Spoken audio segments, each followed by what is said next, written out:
Hari ni genap seminggu, kalau tak silap seminggu, genap Rafizi, Nik Nazmi isytihar ambil alih parti bersama, keluar PKR, letak jawatan ahli parlimen apa semua. Aku rasa seminggu dah, lebih kurang seminggu dah.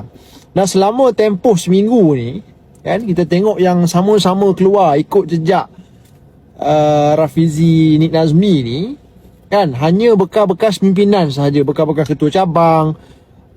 Adalah beberapa ketua cabang sekarang yang keluar kan, pimpinan AMK yang keluar sekarang pun ada ya. Kebanyakannya yang keluar ini adalah geng-geng yang kalah pemilihan parti. Kebanyakan ya, yang keluar ikut Rafizi ni adalah geng-geng yang sakit hati kalah pemilihan parti tahun lepas. Kan aku duk tunggu sebenarnya aku duk tunggu ni 6-7 orang lagi ahli parlimen yang kita tahu memang dia duduk dengan Rafizi, camp Rafizi. Taat setia pada Rafizi ni. Mereka ni bila nak keluar ikut Rafizi sekali.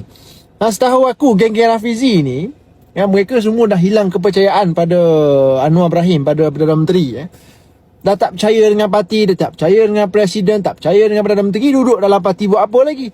Kan, daripada duduk dalam parti jadi ejen pemecah belah parti, dikala parti sedang membina, memulih balik ni kan, yang dalam ni pecah retak apa semua nak baiki balik. Puak-puak dia duduk dalam parti buat apa? Keluarlah kan. Duduk dalam parti duk hasut sana sini kan, atur orang sana sini ikut kepala dia, tak nak ikut keputusan parti, payah kan.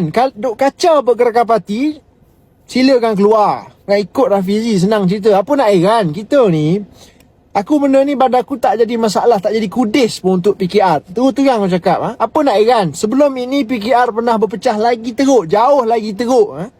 PKR pernah ganap lagi teruk ketika Azmin Ali bawa geng-geng dia keluar dulu. Waktu tu Azmin Ali ni jauh lebih hebat, jauh lebih berpengaruh dalam Parti Keadilan berbanding Rafizi dengan Nik Nazmi combine.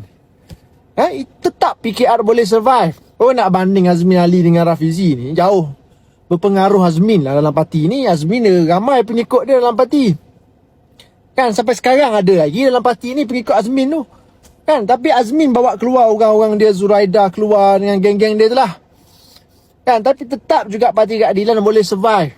Bentuk kerajaan, siap jadi kerajaan lagi. Dan setahu aku geng-geng Rafizi macam Datuk Bakhtiar, ahli parlimen Balik Pulau, dengan YB Wong Cheng Subang, masih lagi memegang jawatan latihan politik dalam kerajaan. Datuk Bakhtiar kalau tak silap dia pengurusi My Creative. Wong Cheng ini pengurusi MDV. Ni dua orang ni masih lagi memegang jawatan ini.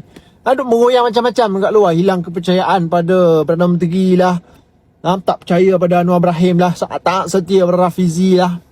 Tapi jawatan politik ambil lagi, makan lagi. Tak lepas jawatan pun. Gaji nak makan, allowance nak makan, jawatan besar nak makan, keistimewaan memegang jawatan pengurusi nak, pencen pun nak kan. Tapi duk lawan kerajaan ni.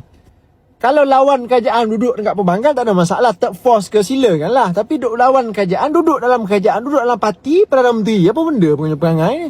Kalau betul ada prinsip, kalau betul seorang yang berprinsip, sepatutnya letak dulu jawatan ni, lantikan-lantikan agensi, lantikan politik ni, letak dulu, lepaskan semua. Kalau tak berani letak jawatan ahli parlimen sekalipun, okey, tak ada masalah, kita faham lagi yang itu. Ni, lantikan politik pun tak nak letak, ni apa cerita ni?